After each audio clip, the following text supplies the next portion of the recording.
Hi folks, Mr. Long here. We're going to do a screencast today on transformations and specifically mapping. This is going to help you with all different types of transformations, everything from quadratics to square root functions to reciprocal functions, exponential functions, and even trig functions. So this is a way, this mapping is a way that works every single time, and it's a very clear procedure, step 1, step 2, step 3 kind of thing. But of course I'm going to go through it first and develop it conceptually, and we're going to do it in a familiar way with quadratics. So let's take a look at this to begin with. So what we've got here, folks, this is going to be important later on because we're going to have a whole bunch of different things being equal to each other. If you look, is that true? 1 plus 4 is 5 plus 3. Yeah, that one's true, definitely. Okay, check. What about the next one? 2 times 4. Yeah, I'm pretty sure that's 8. And what about this one? 3 squared is 9. 3 times 3 is 9 minus 1 is again 8. That's true. So what I can say then is things like this. I can say automatically, since all of these equal 8, I can do something like 1 plus 4 plus 3 equals 3 squared minus 1. And notice, in no equation did it say that 1 plus 4 plus 3 was equal to 3 squared minus 1. But since they're both equal to 8, I can set them equal to each other. So keep that in mind as we move forward through this. Okay, so the other piece to this, I guess, is to look at it algebraically. If you notice here, A equals B, but B equals C. So that means that automatically, since B equals B, then A has to equal C. So that's part of what we just did in the previous page. What we're going to do now is move forward and start developing some mapping rules. By the way, please pause at any time, rewind, look this over. I think you'll find it's worthwhile to go back over it another time if you need to. Okay, so here's where function notation starts to become important. So we're going to create a new function. This is a transformed function. So y equals 3f at x minus 4 plus 1. Well, what we have to do is for every function, we talked in class about f at x being the function rule. Well, in this case, the f rule, the function rule, is squaring. We're going to work with quadratics. So what I'm doing is I'm replacing this f with x minus 4. Notice that everything else is the same. There's 3 and there's 3. There's x minus 4 and there's x minus 4. There's plus 1 and there's plus 1. So all these different types of functions, you can have different rules. You can have square root, you can have square, you can have exponent rules, you can have sine, cos, and tan rules. There's a whole variety of rules that you could cube things, all kinds of different things. So, and what we want to think about is, so we've got this function here, and I know in grade 10 you did that, and I think you're pretty sure about this being, 3 times as steep, and this shifts it to the right by 4, and this means up 1, and we're going to sort of unpack that mathematically. The other thing too, I know that you start your transformations with the very simplest parabola, which is y equals x squared. Now, what we do is we're going to call the original parabola y naught. When someone says not, N-O-T in math, y naught, it means y0, or in this case, the original, y equals x squared. And that's just your basic y equals x squared. Well, in a table, it looks like this. 0 is 0, 1 is 1 squared, 2 is 2 squared, which is 4, 3 is 3 squared, which is 9, etc. So that's your basic parabola. So what we do is we apply transformations to the original parabola, and then we end up with this parabola. It's really important, this relationship between the original and the transformed. Okay, the one that's moved and made more steep, etc. Okay, the original and the transformed. So now what we're going to do, folks, is compare the original and the transformed. So you can see right here the red graph, and I'm just showing basically the right part of it. It's 0, right? And this is your original y equals x squared. I'll maybe make a note of that. That's y equals x naught squared, right? And then the blue one is 3 bracket x minus 4 squared plus 1. Okay, 3 bracket x minus 4 squared plus 1. That's the blue one. And so what we want to do is compare different things. Compare the original compare the original to the squared one, or sorry, to the transformed one. So here's your original, and then we transform it and make a new graph. So let's take a look at this. I've got a table of values here for the original, and what these are sort of key points that show me the shape, right? So I know, for example, if my input, if I plug in -2 and I square it, -2 squared is 4. 0, and then I square it, I get 0. 2, I square it, and I still get 4, right? So that means, you know, you've got 4 over here, you've got 0 here, and you've got 4 again right here. That's the original curve. That's the original curve. And then over to the right is the transformed curve. I want to do a bit of math with this one right here, the transformed one. What I want to do is get x minus 4 squared isolated. So what I have to do is take the +1 over to the other side, okay, so the +1 to the other side, so I -1 to do that, and then I'm going to have to divide by 3 to get rid of that 3. So I'll just show you over here what it looks like. It would be y, take away 1, because I have to subtract 1 first, and then divide by 3, and then that would be x minus 4 squared. And what you'll notice here, this is called nested form, and this is basically the big idea for mapping. So if I get all the y's on one side and all the x's on the other side, that's going to help me isolate the different transformations. So what we have to do here, we have to be really clear about this. Whoops. You have to be really clear. So right now, I want you to look at that right there, that y. Is that y on the new graph or y on the old graph? That's the y value in the new graph. This x is the x value in the new graph. What we're going to do is we're going to take this y value in the new graph, we're going to take away 1 and divide by 3. So let's do it just for y. So I've separated out y from x. So what I'm going to do is I'm going to look. Let's look right at the vertex of the new one. Okay, so I'm going to look at the vertex of the new one. And let's take that vertex and do the y value. So it's going to be the y value minus 1 divided by 3. Well, what's the y value right there? It's 1. So it becomes 1 minus 1 divided by 3, which is 0. Okay, so that makes sense. Here's why. Because that 0 then, that 0 is exactly what it should be. That's the y, the original value of y at the vertex. Okay, so what I'm doing here, folks, is I'm undoing the transformations from the new y value to the old y value, right, which is right here. So I'm going from here to here. So if I take the new y value, take away 1 and divide by 3, I should get the old y value, which in fact it is 0. So in the next one I'm going to do 2 to the right of the vertex, okay, 2 to the right of the vertex. So if I look, 1, 2, 3, 4, so when I go up to 4, or 2, and go across to 4, so the original graph, 2 to the right of the vertex, has a y value of 4. So let's apply these rules to this value up here, this 13, okay, on the transformed graph. So if I'm applying my rules right, I should go 13, which is the new y value, take away 1, and divide by 3. If I do that, I get 13 minus 1 is 12. 12 divided by 3 is 4. What do you notice? Right there. That is then the original y value. Okay? So that's the original y value. So this undoes the transformations. It undoes the transformations. So what we're going to do is move to the next page and sort of go through what this means. Okay, so by isolating all the y values on one side and all the x values on the other, what I do is it allows me to undo my transformations.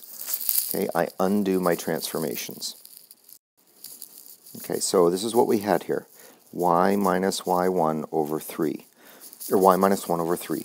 And what did that equal? Well, we knew that y minus 1 over 3 was the original y value. All right, that gave us the original y value. So, and the original y value is also equal to, we can write this over here, y naught equals x naught squared. So I know that this is true as well, right? So y naught equals x naught squared. If I go back up and then I look at this, so this is still y minus 1 over 3, it's exactly the same. This y minus 1 over 3 is the same as this y minus 1 over 3, which means this x naught is equal to x minus 4 squared as well. So, and you know, again, you might have to go back over this again to really understand it. But here's what's really important in this, that we know that y minus 1 over 3 is y naught. We also know that, forgetting the squares part, just looking inside the brackets, we also know that x minus 4 equals x naught, which is the original x value.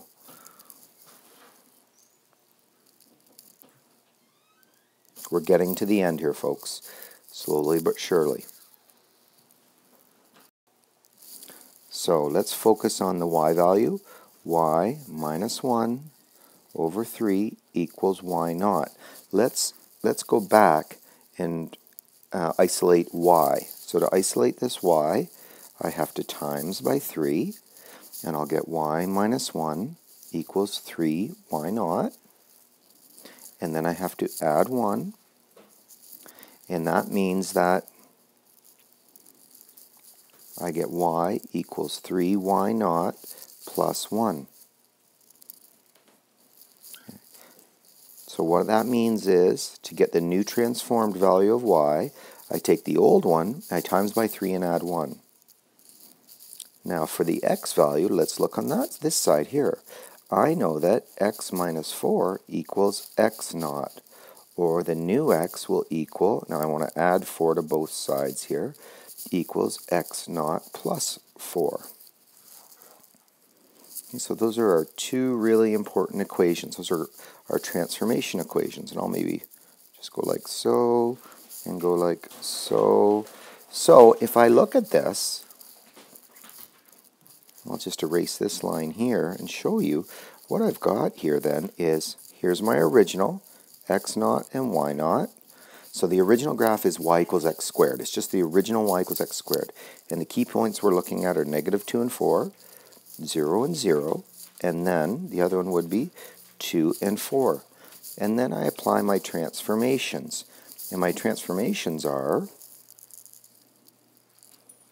x equals x naught plus 4, y equals 3y naught plus 1. So what do those equal? Here's our x and y. So I'm transforming. So let me put a sort of a circle around this. Those are the transformations. So if I look at this, the first one, the first ones are easy. Let's do the x transformations here. So I take the original x, negative 2, and I add 4. Well, negative 2 plus 4 is 2. And then I take 0 plus 4. That's 4. And then I take 2 and I add 4. That's 6. Now I get the corresponding y values. To get the corresponding y values, I triple the original y and add 1. Triple the original y and add 1. What's triple of 4? Triple of 4 is 12, plus 1 is 13. So then I have to do it for 0. Triple of 0 is 0, plus 1 is 1. Then the last one, I need triple of 4 plus 1, which is 13. And that, folks, represents 3 ordered pairs on the transformed function. So what you can do now is get function transformations very, very quickly and draw the graph based on a formula. Okay, you just have to pick key ordered pairs. So I'm going to go to the next page, and I know this is a long one, but I just want to go over this really quickly. So we had this equation originally. Y equals 3 times x minus 4 squared plus 1. And when we worked through it, it worked out that x minus 4 was the same as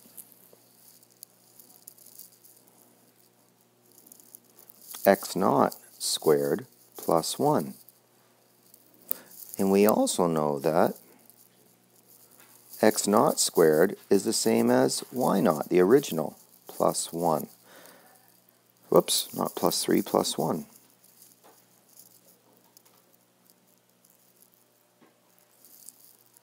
Make that a plus 1. Okay, so that's our transformation rule for y. And it's really easy to see. You just take the 3 and the plus 1. So to get the new y, you take the original y values, which is just y equals x squared, multiply it by 3 and add 1. And then the x value, we know that x minus 4 equals x naught. And x will equal x naught plus 4. Okay, so what we really should do then is take all our original graph, x naught and y naught, and then we just put our original values in, negative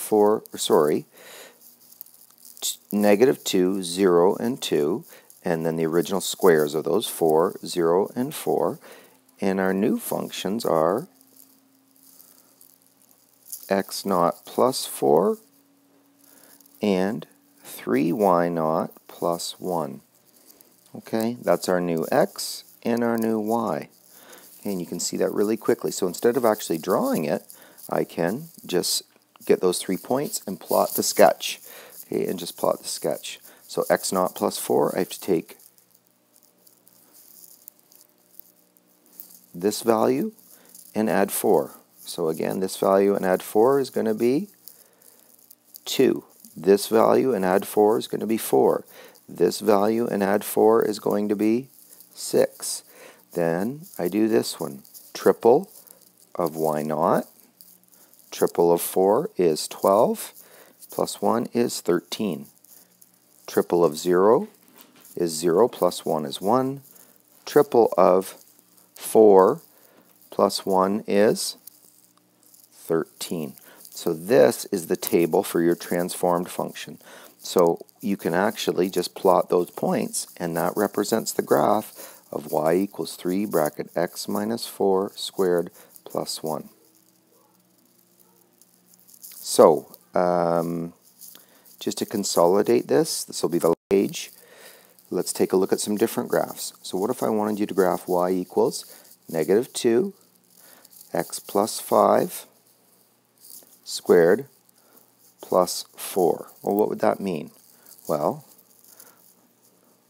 so I start off with my x naught and my y naught, which is always the same.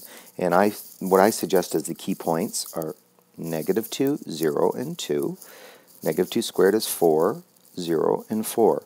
So the only points that we're looking at are these ones here. So 4, negative 2, and 2, and 0, right? Those points there. So those are the original. That's the basic curve. Y equals x naught squared. So now, what are the transformation rules? Well, the transformation rules, and y is really easy to see because it's just negative 2 with a multiplication and plus 4. So when I go to do my transformation, the new y value is going to equal negative 2 y naught, the original, plus 4. Then it's a little more difficult for this one, but this one means x plus 5 equals x naught, and x equals x naught minus 5. So x equals x naught minus 5. So now I just look at this. Negative 2. Now I do negative 2 minus that 5. Negative 2 minus 5 is negative 7. Then I do 0 minus that 5. Negative 5. And then I do 2 minus that 5 is negative 3. Now I get the y values. So I take, this rule is negative 2 of y naught plus 4. So I take that 4 and I multiply it by negative 2. Negative 2 times 4 is negative 8. Negative 8 plus 4 is negative 4. Then I look at the next one, 0. Negative 2 times 0 is 0, plus 4 is 4. And then I take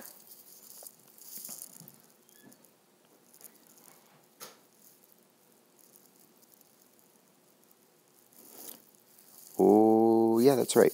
And then I take this one here, the 4 again, and that will be, so it's going to be negative 2 times 4 is negative 8, plus 4 is negative 4. Okay, so then that tells me what my sketch looks like. So if I want to draw the sketch, I just take those 3 ordered pairs, and I can sketch it. So x and y are a new function. Whoops, I already got that. Sorry. And so then if I want to sketch it, it's going to look like this. Negative 3, negative 5, negative 7, and it's going to be at positive 4 up here in the middle, and then these ones are going to be at negative 4 on either side, at negative 7 and at negative 3. And that's the parabola right there under the transformation. Okay, so in this idea of transformations, what you do is you make up rules to draw the scatter plot. Okay, you have rules to draw, or rather rules to draw the plot, and then you take some key points and you transform them, and now you've got your new graph. And you just plot the points. All right, I hope this helps. You may have to watch it again. I know this is a long one, but I wanted to develop it the whole way. So I am going to do one for square root functions, and it'll be much faster because we'll just apply the rules directly.